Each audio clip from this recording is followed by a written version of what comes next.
आराध्य देव के श्री चरणों में सत सत नमन। मैं अभिनंदन गादिया सूरत से जैन हिंदी ऑडियो बुक में आपका स्वागत करता हूं। अगर आप इस चैनल पर नए हैं तो इसे सब्सक्राइब कर दीजिए और बेल आइकन प्रेस कर दीजिए, जिससे चैनल के नोटिफिकेशन आपको रेगुलर मिलते रहें। तेरा पंथ का इतिहास खंड 2, शासन गौरव मुनि बुद्धमल जी। प्रकाशक जैन श्वेतांबर तेरापंथी महासभा। चतुर्थ परिच्छेद आचार्य श्री कालूगणी। भाग 9, जीवन प्रसंग विविध रंग। विद्वेष के स्फुलिंग, निष्कारण विरोध। कालूगणी अत्यंत शांत किंतु अडोल प्रकृति के व्यक्ति थे। फिर भी समय समय पर विरोधी जन ने उनके विरुद्ध विद्वेष के स्फुलिंग ही नहीं, अंगारे तक उछालने में भी कमी नहीं रखी। किसी भी व्यक्ति से मतभेद हो सकता है, विरोध भी हो सकता है, परंतु जब वह विद्वेष की सीमा में प्रविष्ट हो जाता है तब व्यक्ति को निम्नता की ओर ले जाता है। ऐसी स्थिति में विरोधियों के पास किसी सिद्धांत या सत्य असत्य का प्रश्न नहीं रह जाता। हर प्रकार से वे अपने विरोधी को नीचा दिखाने या निंदित करने का प्रयास करते हैं। शायद वे नहीं जानते कि ऐसा करके वे स्वयं को ही निंदित कर लेते हैं। विद्वेष सर्वत्र सकारण ही हो, ऐसी बात नहीं। बहुत बार वह निष्कारण और एक तरफा भी हो जाता है। कालूगणी के जीवन काल में ऐसी अनेक घटनाएं देखी जा सकती हैं जहां विरोधियों के निष्कारण विरोध या विद्वेष का उन्हें सामना करना पड़ा। गाय भट्टी में संवत 1972 की घटना है। कालूगणी का चातुर्मास उदयपुर में था। वहां उनका प्रवास स्थल पंचायती नोहरा था। वह स्थान नगर के मध्य में था, विशाल एवं सुप्रसिद्ध भी था। कुछ विरोधी लोग उस चातुर्मास को असफल बनाने के प्रयास में लगे थे। उन्होंने आचार्यवर के विरुद्ध पर्चेबाजी प्रारंभ कर दी। जनता में बांटे गए निंदात्मक पर्चे महाराणा फतेह सिंह जी की नजर में भी आए। उन्होंने उनको पढ़ा तो लगा कि ये तो नगर में पारस्परिक धार्मिक कटुता बढ़ाने वाले हैं। उन्होंने तत्काल हीरालाल जी मुरड़िया को बुलाया। मुरड़िया जी राज्य में अपने समय के प्रसिद्ध इंजीनियर थे। महाराणा के पूर्ण विश्वस्त तथा कृपा पात्र थे। महाराणा जानते थे कि वे तेरापंथी हैं, इसीलिए उन्हें पर्चे दिखलाते हुए पूछा, तुम लोग इनके विरुद्ध में क्या करने वाले हो?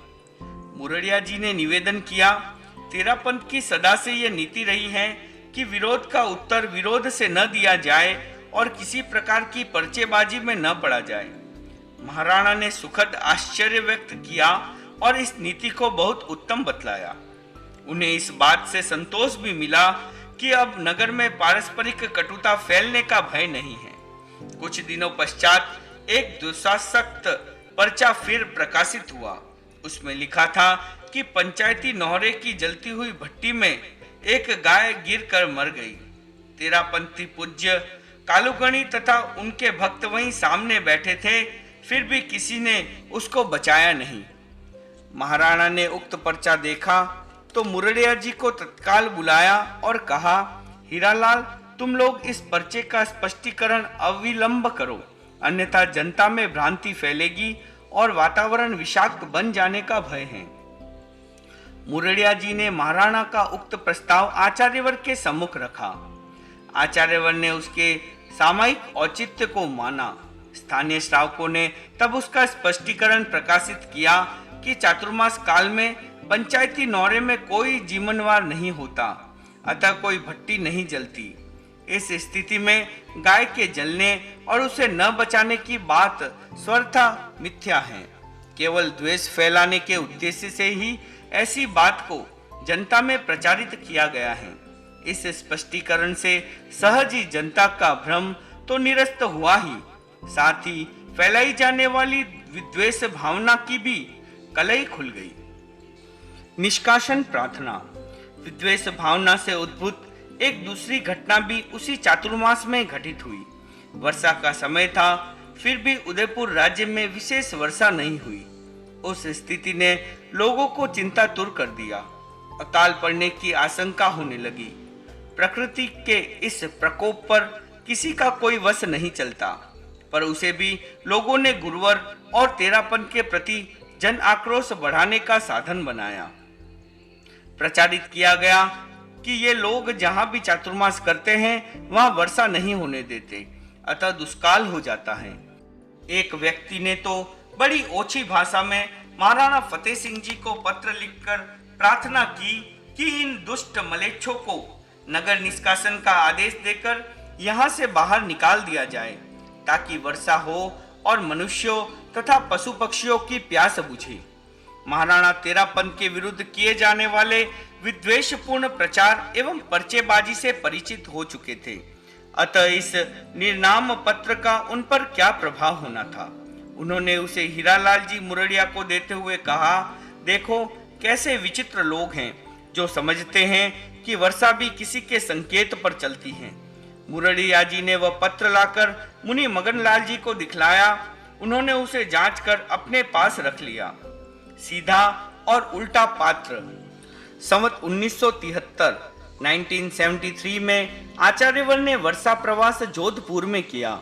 बहुत दिनों तक वर्षा नहीं हुई, तब वहां कुछ लोगों ने अफवाह फैलाई कि तेरापन के आचार्य का यहाँ चातुर्मास है, अतः वर्षा नहीं हो रही है। लोगों ने एक विचित्र कारण भी बतलाया कि तेरापन के पास एक ऐसा पात्र है जिसे सीधा कर देने पर वर्षा बंद और उल्टा रख देने पर वर्षा प्रारंभ हो जाती है। साधारण लोग अफवाह को शीघ्र पकड़ते हैं और उसे सत्य मान लेते हैं। उस गलत प्रचार का प्रभाव ऐसे हुआ कि मुनिजन सड़कों पर से गुजरते तब अनेक व्यक्ति उन्हें गालियां देने लगते। कुछ बड़े बूढ़ों ने अनुनय से भी काम लिया। उन्होंने कहा, महाराज अपने पात्र को कुछ दिनों के लिए उल्टा रख दीजिए ताकि नगर में वर्षा शुरू हो जाए। आप लोगों ने वर्षा को बांध दिया है, अतः पूरा नगर पीड़ित हो रहा है। संयोग ऐसा मिला कि वर्षा प्रारंभ हो गई। लोगों ने समझ लिया कि संतों ने उनकी प्रार्थना कर पात्र को उल्टा रख दिया है, परंतु यह क्या, पानी तो कई दिनों तक लगातार बरसता ही गया। लोग चिंतित हुए और वर्षा बंद होने की प्रतीक्षा करने लगे। वह फिर भी बंद नहीं हुई। आखिर लोगों ने फिर से साधुओं को निवेदन करना प्रारंभ कर दिया, महाराज अब अपने पात्र को सीधा कर ले। यदि वर्षा बंद नहीं हुई तो हमारे ये कच्चे घर गिर जाएंगे, हमें विपत्ति से बचाइए। कैसी विडंबना है कि द्वेषवश किए गए उक्त दुष्प्रचार से प्रभावित कुछ लोग वर्षा न होने पर भी संतों को दोषी मानने लगते हैं और उसके बंद न होने पर भी। शायद अपनी चिंतन क्षमता और विवेक का उपयोग वे बहुधा नहीं करते। संवत 1991 में भी कालूगणी ने जोधपुर में चातुर्मास किया। उस समय भी इसी प्रकार की अफवाहों का सामना करना पड़ा और संवत 1992 में किए गए उदयपुर चातुर्मास में भी गुरुवर ने इन सबको अज्ञानवश किया गया कार्य समझा। स्वयं सदा उससे निर्लिप्त रहे। यति को सजा। संवत 1968 में कालूगणी बिदासर के पंचायती नौहरे में विराजमान थे। वहां एक यति जी तेरापंथ के घोर विरोधी थे। एक दिन वे चर्चा करने के लिए गुरुवर के पास आए। शास्त्र ज्ञान तो बहुत साधारण था, परंतु तेरापन के प्रति विद्वेष और अहंकार असाधारण थे। थोड़ी देर में ही चर्चा में निरुत्तर हो गए। बात को आगे बढ़ाने के लिए उनके पास कोई तर्क नहीं रहा। तब पराजय के भार से दबे हुए वे वहां से तो चुपचाप चले गए, परंतु बाहर जाकर कालूगणी के विरुद्ध अत्यंत अनर्गल और अंट संट बोले। लोगों में उत्तेजना फैल गई। खीवकरण जी, जयचंद लाल जी, छोटू लाल जी और शिवजी राम जी बेंगानी आदि कई व्यक्ति उनका प्रतिकार करने के लिए सामने आए तो यति जी भय के मारे दौड़कर अपने उपाश्रय में घुस गए और अंदर से किवाड़ बंद कर दिया। लोग वापस तो चले गए, परंतु कालूगणी के प्रति कहे गए अपशब्दों से जो आक्रोश उनके मन में भर गया था वह शांत नहीं हुआ। उन्होंने ओसवाल सभा की मीटिंग बुलाई और निर्णय किया गया कि समाज का कोई भी व्यक्ति किसी भी कार्य से न तो यति जी को बुलाएगा और न उनके उपाश्रय में जाएगा। यति जी ने इसे अपना घोर अपमान समझा और तमतमा उठे। उन्होंने सुजानगढ़ जाकर मुकदमा कर दिया कि अमुक अमुक व्यक्तियों ने उपाश्रय में आकर उनके साथ मारपीट की तथा पूजा में रखी हुई सोने की 50 मोहरें उठाकर ले गए। समाज ने उस झूठे मुकदमे को अपने विरुद्ध समझा और हनुमतमल जी, हुलासचंद जी और खीवकरण जी बेंगानी आदि मुख्य व्यक्तियों ने जमकर पैरवी की। अंत में परिणाम यह आया कि यति जी को 6 महीने का कारावास हुआ। अति विद्वेष का फल बुरा ही आना था। आन और आग्रह। संवत 1989 का चातुर्मास कालूगणी ने सरदार शहर में किया। उस वर्ष वहां स्थानकवासी समाज के गब्बू लाल जी आदि 4 संतों का भी चातुर्मास था। उनमें एक मुनि केसरी चंद जी थे। अश्विन शुक्ला तृतीया के सायकाल की घटना है। गुरुवर शौचार्थ बाहर पधारे। वापस आते समय शमशान भूमि के पास मुनि केसरी चंद जी ने मार्ग में रोकते हुए कहा, मेरे कुछ प्रश्न हैं, आप उनका उत्तर दें। गुरुवर ने कहा, यह कोई प्रश्न पूछने का स्थान नहीं, आप कुछ पूछना चाहते हैं तो स्थान पर पूछ सकते हैं। इस कथन के साथ ही आचार्य श्री आगे बढ़ने लगे तो मुनि केसरी चंद जी ने कहा, मेरे प्रश्नों का उत्तर दिए बिना आगे जाएंगे तो आपको तीर्थंकरों की आण सौगंध है। भीखंड जी की आण है, आपके सभी आचार्यों की आण है। आचार्यवर ने उक्त कथन की उपेक्षा की और आगे पधार गए।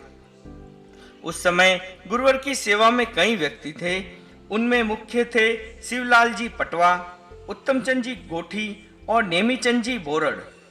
उन्होंने मुनि केसरी चंद जी से कहा, ऐसे सौगंध दिलाना क्या उचित है? ऐसे तो आपको भी कोई कह देगा कि यहाँ से आगे जाएंगे तो आपके गुरु की आण है, तो क्या आप यहीं रुक जाएंगे? श्रावकों को गुरुवर के साथ जाना था, अतः इतना कहकर वे तो आगे बढ़ गए, परंतु मुनि केसरी चंद जी ने उनकी बात को पकड़ लिया और वहीं बैठ गए। नगर में प्रचारित कर दिया कि तेरा पंथ श्रावकों ने सौगंध दिला दी है, अतः जब तक वे समायाचना नहीं करेंगे तब तक न तो वे अन्यत्र कहीं जाएंगे और न भोजन ही करेंगे। रात्रि व्यतीत करने के लिए खुले में न रहकर वे पार्श्ववर्ती वृक्ष के नीचे चले गए। दूसरे दिन धूप से बचने के लिए शमशान में बनी तिरबारी में चले गए।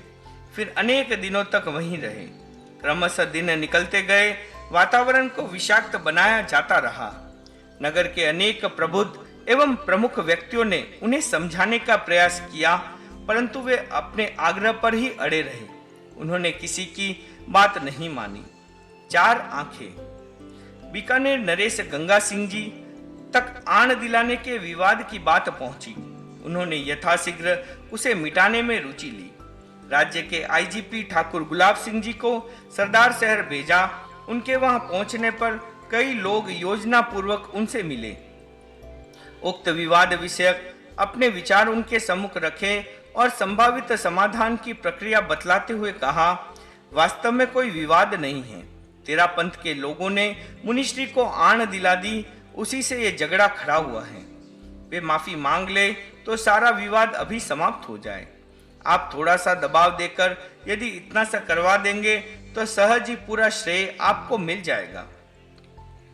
ठाकुर साहब बड़े उत्साहित हुए और बोले, यह तो एकदम सरल काम है, सीधा आचार्य जी को निवेदन करके करवाया जा सकता है। वे तत्काल आचार्यवर की सेवा में उपस्थित हुए और एक तरफ से जो सुना था उसी को सत्य मानकर उन्होंने बातचीत प्रारंभ करते हुए कहा कि जब एक संत इतने दिनों से अनशन पर बैठे हैं तो क्यों न क्षमा मांगकर उनकी भावना को पूरा कर दिया जाए। 2 शब्द कहने मात्र से ही जब सारा विवाद समाप्त होता है तो उसमें किसी को क्या आपत्ति हो सकती है। आप अपने लोगों को थोड़ी सी प्रेरणा देने की कृपा करें। आचार्यवर ने उनके कथन को पूरे ध्यान से सुनने के पश्चात फरमाया, ठाकुर साहब, ऊपर की बातों से विवाद शांत नहीं हुआ करते। उसके लिए आपको 2 बातों पर विशेष ध्यान देना होगा। प्रथम तो ये कि वास्तव में आण दिलाई गई है या कुछ व्यक्ति उसके लिए झूठ मूठ का प्रचार कर रहे हैं। द्वितीय यह कि विवाद की पहल कहां से हुई। पहल का पता लगते ही सत्य सामने आ जाने की संभावना है। ठाकुर साहब, महाराज, ऐसे मामलों में पहल का पता लग पाना सहज नहीं होता। एक दूसरे पर दोषारोपण होने लगते हैं। फिर तो प्याज के छिलके उतरते ही चले जाएंगे। अनशन समाप्त कराने का प्रथम कार्य तो फिर गौण होकर रह जाएगा। आचार्यवर ने महसूस किया कि ठाकुर साहब को अनशन समाप्त कराने में जितनी रुचि है उतनी सत्य को खोजकर न्याय करने में नहीं। उन्होंने तत्काल बातचीत के रुख को बदला और अपने कथन को थोड़ा तीखा करते हुए फरमाया, कोई कारण प्रतीत होता है कि आप सत्य की खोज से कतरा रहे हैं। ऐसा करके आप पक्षपात तो कर सकते हैं, न्याय नहीं। न्याय करने वाले को 4 आंख की आवश्यकता होती हैं। बाह्य आंखों के साथ साथ उसकी भीतर की आंखें भी खुली रहनी चाहिए। इस विषय में कविवर संग्रामदान जी का छपय अच्छा मार्गदर्शक बन सकता है। उन्होंने अन्याय करने पर उतारू अपने लोभी हाकिम को कर्तव्य बोध देने की दृष्टि से कहा, सुन हाकम संग्राम कहे, आंधो मत है यार। ओरारे दो आख्या थारे चाहिए 4, थारे चाहिए 4, दोय देखण को बारे, दोय हिये के माही। ताही सु न्याय निहारे, जस अब जस रहसी अखी। समय वार दिन 4, सुन हाकम संग्राम कहे, आंधो मत है यार। आचार्यवर ने आईजीपी साहब की न्याय पद्धति पर सीधी चोट की थी। सत्य की खोज से कतराने के अज्ञात कारण पर भी आशंका की उंगली उठाई थी। उन संकेतों को समझते ही ठाकुर साहब को अपनी भूल का एहसास हो गया। वे सुकुचाए और शर्माए भी, परंतु तब तक अपनी गलती को सुधार लेने का अवसर बहुत दूर जा चुका था। वे भारी भारी मन से उठे, वंदन किया, क्षमा मांगी और अपनी असफलता की गठरी उठाकर चुपचाप बीकानेर चले गए। क्षमा याचना की। ठाकुर गुलाब सिंह जी की विफलता पर नरेश को खेद हुआ। उन्होंने तत्काल राज्य के गृह मंत्री ठाकुर सौरदुल सिंह जी को सरदार शहर भेजा। उन्होंने समस्या के मूल में पहुंचने का प्रयास किया तो पाया कि प्रारंभ में आण मुनि केसरी चंद जी ने ही दिलाई थी। उन्हें आश्चर्य हुआ कि आज वे ही दूसरों से क्षमा मंगवाने के आग्रह पर 10 दिनों से निराहार हैं। ठाकुर साहब ने विनम्रता और कठोरता दोनों का यथावश्यक प्रयोग किया। तब समस्या का समाधान इस रूप में निकल गया। मुनि केसरी चंद जी आचार्य कालूगणी के पास जाकर क्षमा याचना करें। वे असक्त हो तो उनकी ओर से उनके प्रमुख मुनि गबूलाल जी करें। उसके बाद तीनों श्रावक मुनि केसरी चंद जी से क्षमा याचना करी। सायंकाल के समय मुनि गब्बूलाल जी ने आकर आचार्यवर से क्षमा याचना की। तदंतर तीनों श्रावकों ने मुनि केसरी चंद जी के पास जाकर क्षमा याचना की। अनपेक्षित खड़ा किया गया विवाद अनेक उतार चढ़ावों से गुजरकर शांत हो गया। तालियों का मजा। संवत 1979 के बीकानेर चातुर्मास में विरोधी जनों द्वारा तेरा पंथ तथा कालूगणी का प्रबल विरोध चलाया जा रहा था। आए दिन नए नए पैम्पलेट निकाले जा रहे थे।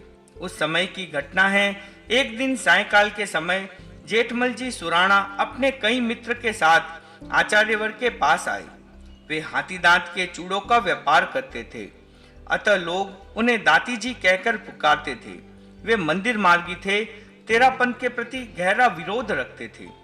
बातचीत के सिलसिले में उन्होंने व्यंग पूर्वक कहा, महाराज, इस समय तो पूरे नगर में आप ही आपकी चर्चा है। पर्चे पर पर्चे निकल रहे हैं। शाम के समय चौक के तख्त पर बैठकर हम लोग उन्हें ही पढ़ते हैं और तालियां बजाने का मजा लेते हैं।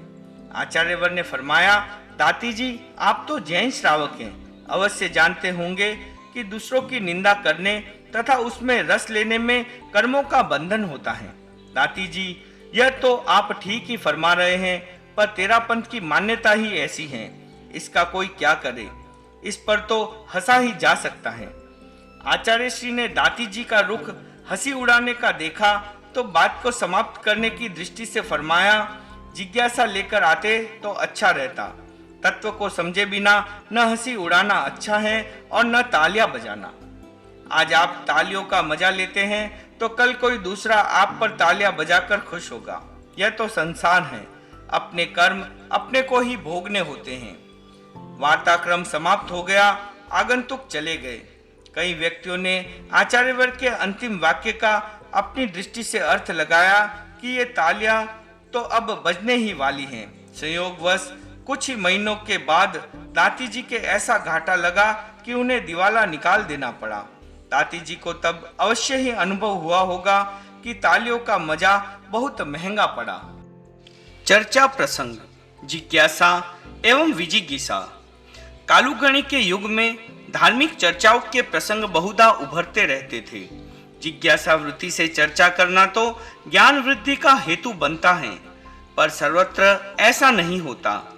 अनेक बार विजिज्ञासा का भाव भी कार्य करता रहता है। उस युग में विरोधी पक्ष के साथ चर्चा करने में रस लेने वाले लोग काफी थे। क्वचित शास्त्रार्थ का अवसर भी आता रहता था।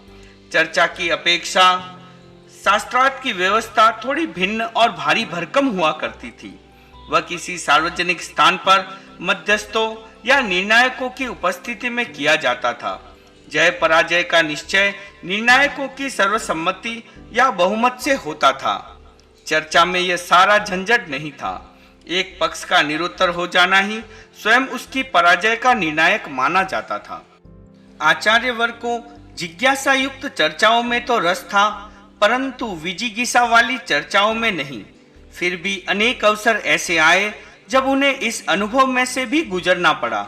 चुरू की चर्चा को इसका उदाहरण कहा जा सकता है। ऐसे प्रत्येक अवसर पर उन्होंने अपनी विजय के ध्वज अधिकाधिक ऊंचाई पर गाड़े। एकाध अवसर ऐसा भी आया जब अपनी संभावित पराजय की झेप मिटाने के लिए विपक्ष ने खेदजनक व्यवहार को भी प्रश्रय दिया, पर आचार्यवर ने अपनी सहज शालीनता की सीमा का कभी उल्लंघन नहीं किया। उनकी समता वृत्ति अनुकूल प्रतिकूल परिस्थितियों से कभी विचलित नहीं हुई। मैं नहीं मानता। संवत 1979 में कालुगणी ने बीकानेर में चातुर्मास किया। उससे पूर्व आषाढ़ मास में वे पार्श्ववर्ती नगर भिनासर में कुछ दिनों के लिए विराजे।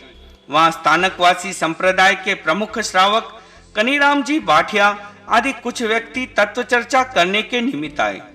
मध्याह्न का समय था। चर्चा प्रारंभ हुई। कालुगणी ने उनको चर्चित विषय पर सूत्र कृतांग सूत्र की टीका का मत दिखलाया। उन लोगों के साथ उस समय संस्कृत समझने वाला कोई नहीं था। अतः कनीराम जी ने कहा, आप जो अर्थ बतला रहे हैं वह तो बिल्कुल ही नहीं जच पा रहा है। इसलिए 1-2 दिन में मैं किसी पंडित को लेकर फिर आऊंगा और टीका का ठीक से अर्थ करवाऊंगा। आचार्यवर ने फरमाया, जैसी तुम्हारी इच्छा। 2-3 दिन के पश्चात वे लोग फिर आए। वे टीका का अर्थ कराने के लिए पंडित गणेश दत्त जी को अपने साथ लाए। उस दिन बीकानेर से भी उनके लोग काफी बड़ी संख्या में आए थे। कालुगणी ने पिछली बार की बातचीत का सिलसिला जोड़ते हुए टीका का कथन पढ़कर सुनाया और उसका अर्थ किया। उन लोगों ने पंडित जी से कहा कि आप इस टीका को पढ़कर देखिए कि यही अर्थ होता है या और कुछ। पंडित जी ने पत्र लिया। कुछ देर तक पढ़कर उसके आशय को हृदयगम किया और कहने लगे, कनीराम जी, यद्यपि मैं आपके साथ आया हूं, आपका पक्षधर बनकर आया हूं, फिर भी जो सत्य है वह तो यही है कि प्रस्तुत टीका का अर्थ वही निकलता है जो आचार्य जी कह रहे हैं। कनीराम जी तथा उधर के अन्य भाइयों ने पंडित जी पर जोर देते हुए कहा, पंडित जी, यों सुने सुनाए अर्थ को ही ठीक मत कह दीजिए। अपने दिमाग से सोचकर अर्थ लगाइए और फिर निर्णय करके बतलाइए। पंडित जी ने उस टीका को दोबारा पढ़ा और कहने लगे, पिष्ट पेशेंट से कोई लाभ नहीं होगा। इसका अर्थ जब स्पष्ट यही है तो मैं अन्यथा कैसे कह दूं? जब उस प्रश्न पर आगे कुछ बोलने का मसाला नहीं रहा, तब उनमें से एक भाई ने कहा, चलो कोई दूसरा प्रश्न छेड़ो। कालुगणी ने फरमाया, हाँ, पहला प्रश्न यदि हल हो गया हो तो उसे स्वीकार कर आगे दूसरा प्रश्न किया जाए। कनीराम जी ने कहा, मैं उस प्रश्न को हल हुआ नहीं मानता, मुझे यह अर्थ कतई स्वीकार नहीं है। कालुगणी ने कहा, तो फिर उसी प्रश्न में आगे कोई तर्क उपस्थित किया जाए ताकि जो अंश हल हुए बिना रह गया है उसको हल किया जा सके। सब मौन थे, किसी के पास कोई तर्क नहीं था। तर्क तो कनीराम जी के पास भी नहीं था, पर वे इस बात पर अड़े हुए थे कि इस अर्थ को मैं सही नहीं मानता। कालूगणी ने फरमाया, मैं नहीं मानता, इसकी तो फिर किसी के पास कोई औषध भी नहीं है। शास्त्र की असातना। संवत 1980 में कालूगणी ने जयपुर में चातुर्मास किया। एक दिन कुछ दिगंबर भाई चर्चा वार्ता के लिए आए। आचार्यवर उस समय पुट्ठे में से पन्ने निकाल रहे थे, अतः वह पैरों से छू रहा था। आगत व्यक्तियों में से एक ने कहा, महाराज, आपको शास्त्र जी की असातना लग रही है। कालूगणी ने पुट्ठे को अलग रखते हुए फरमाया, श्रावक जी, ज्ञान की असातना तो ज्ञान की निंदा अवहेलना करने से होती है। ज्ञान जीव का स्वभाव है। यह पुट्ठा और पत्र तो अजीब हैं। इनके पैर लगने से ज्ञान की या शास्त्र की असातना कैसे होगी? उस भाई ने कहा, महाराज, पत्र पर ज्ञान लिखा है, अतः उसकी असातना ज्ञान की असातना ही मानी जाएगी। आचार्य श्री ने फरमाया, तब तो आप लोग जब शास्त्रों को छपवाते हैं तब न जाने कितनी असातना करते हैं। छपते समय कुछ पत्र ढंग से नहीं छपने के कारण रद्द कर दिए जाते हैं। उन्हें प्राय कूड़ेदान में ही गिराया जाता है, जहाँ सभी प्रकार की मलिनता का साम्राज्य होता है। यदि आप पत्र और ज्ञान को एक मान लेते हैं तो पत्र की तरह ज्ञान को भी कूड़ेदान में फेंका गया मानना पड़ेगा। आचार्यवर के उक्त कथन का उत्तर उनके पास कुछ भी नहीं था, इसलिए वह चर्चा वहीं समाप्त हो गई। गोमट सार में संवत 1991 का चातुर्मास जोधपुर करने की भावना बनाकर आचार्यवर ने मारवाड़ की यात्रा प्रारंभ की। विभिन्न क्षेत्रों का स्पर्श करते हुए वे कालू पधारे। वहां मध्यकालीन व्याख्यान के पश्चात कुछ दिगंबर श्रावकों ने तत्व चर्चा करनी चाहिए। उनका प्रश्न था कि स्त्री मुक्ति की अधिकारिणी हो सकती है या नहीं। आचार्यवर ने फरमाया, पुरुष के समान स्त्री भी मुक्त हो सकती हैं, इसमें किसी प्रकार की बाधा नहीं है। आपके मान्य ग्रंथ गोमट सार में भी इसका उल्लेख है। एक मुखिया दिगंबर श्रावक ने कहा, महाराज, हमारे ग्रंथ का नाम लेकर यह गलत प्रचार किया जा रहा है। गोमट सार में ऐसा उल्लेख हो ही नहीं सकता। ये गाथाएं अन्य किसी ग्रंथ की हो सकती हैं, गोमट सार की तो नहीं है। आचार्य देव ने फरमाया, आपको यहाँ यदि यह ग्रंथ उपलब्ध हो तो आप उसके जीव कांड को देखिए। वहाँ की ये गाथाएं हैं। इसमें एक समय में एक साथ शपथ श्रेणी लेने वाले विभिन्न व्यक्तियों की संख्या बतलाई गई है। उसमें जहाँ पुरुषों की संख्या दी गई है, वहाँ स्त्रियों की भी है। शपथ श्रेणी अप्रतिपाती होती हैं, अतः वह उसी भव में मोक्षगामी होती हैं। स्त्री शपथ श्रेणी लेती हैं, इससे यह स्वतः सिद्ध हो जाता है कि वह मोक्षगामिनी बनती हैं। उन लोगों को उक्त कथन पर विश्वास नहीं हुआ। उन्होंने एक व्यक्ति को दौड़ाया कि वह मंदिर में से गोमट सार ले आए। ग्रंथ लाया गया, वह हस्तलिखित प्रति के रूप में था। उसमें से उक्त 3 गाथाओं को खोज लेना सहज नहीं था। आखिर कालूगणी ने ग्रंथ लिया और उन गाथाओं वाला पन्ना निकालकर एक दिगंबर भाई के हाथ में दिया कि सबको पढ़कर सुना दे। उसने पढ़कर सुनाया तो सही, पर चालाकी करते हुए स्त्री मुक्ति वाले कथन को छोड़ दिया। आचार्यवर ने तत्काल उसे टोका और यथावत पढ़ने के लिए कहा। उसे पढ़ना ही पड़ा। जब उन गाथाओं का अर्थ बतलाया गया तो सभी लोग चकित रह गए। कहा तो एक समय में 20 स्त्रियों के शपथ श्रेणी लेने की बात और कहा उनके मोक्ष का पूर्ण निषेध। उस पद्य को ध्यान से देखने के लिए परस्पर एक दूसरे के हाथ में लेने देने की अफरा तफरी में वह प्राचीन पन्ना थोड़ा सा फट गया। पराजय की झेप मिटाने के लिए उन लोगों ने उसी को सबसे उपयुक्त सहारा समझा। आक्रोश भरे स्वर में प्रचारित कर दिया कि शास्त्री जी का पन्ना फाड़ दिया। लोगों में रोष उभरता देखा तो आचार्यवर अपने प्रवास स्थल पर पधार गए। दूसरे दिन प्रातः विहार होने तक तनावपूर्ण वातावरण रहा। बीच बीच में प्रवास स्थल पर पथराव भी किया जाता रहा। जो तत्व चर्चा सत्य के द्वार खोजने वाली हो सकती थी, लोगों ने उससे सत्य का मुख आच्छादित कर असत्य एवं अलगाव के द्वार खोलने का काम कर लिया। ओम अरहम।